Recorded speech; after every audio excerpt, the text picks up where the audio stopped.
Welcome to Wednesday for the Pagan Perspective. I'm your host, Eric, and this week's topic is craft names.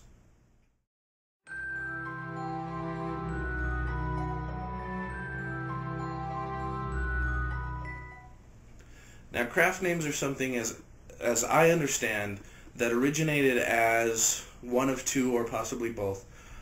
First of all, during the times when witchcraft in itself was illegal and against the law, practitioners of magic would change their names not in public, but during their rituals they would use a craft name so that if anyone was found out, that they would their name would not be spread around.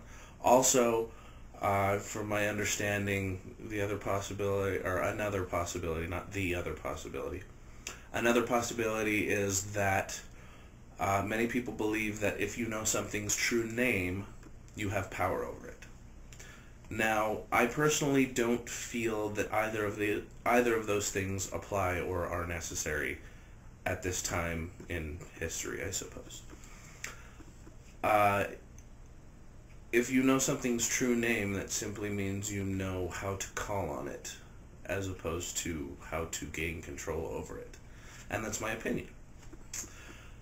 And because, at least here in America, witchcraft is a valid and recognized religion, or at least Wicca is a recognized religion, I don't see that there's a need for craft names for the secrecy of practicing magic.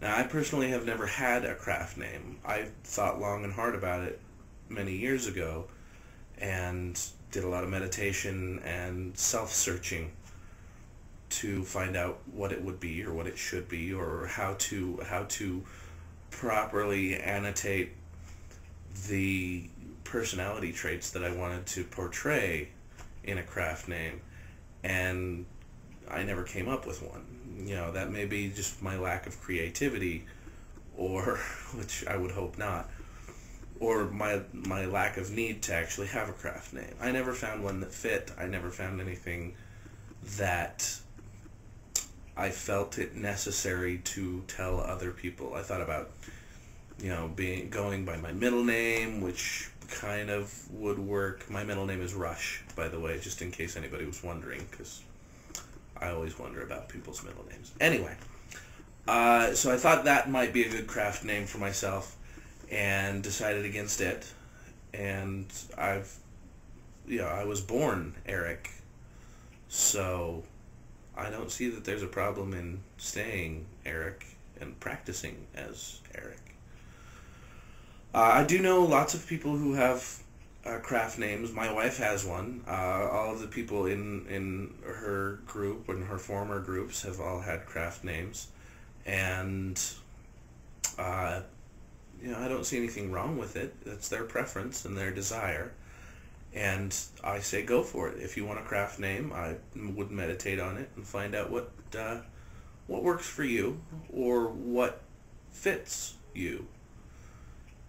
Or if you feel it unnecessary, like I do, then don't worry about it. If I were to join a group that asked me to take on a craft name, I would consider it, depending on what it was. But one of the things I do find issue with is self-given craft names. I know that you should be able to pick your own name, and I don't have a huge issue with that in and of itself. I just have noticed a little bit, and it's not always the case. In fact, it's not often the case, but occasionally is that a craft name given to oneself can be a little pretentious and altruistic, as opposed to realistic or fitting even on occasion. But craft names in general, give or take, I don't really, it doesn't bother me or inspire me either way. Now, I hope you enjoyed this video, and I'm sorry I didn't have a whole lot to say on the subject, but if you have any questions directly of me of this video, feel free to make a video response or leave comments. I'll try and keep up.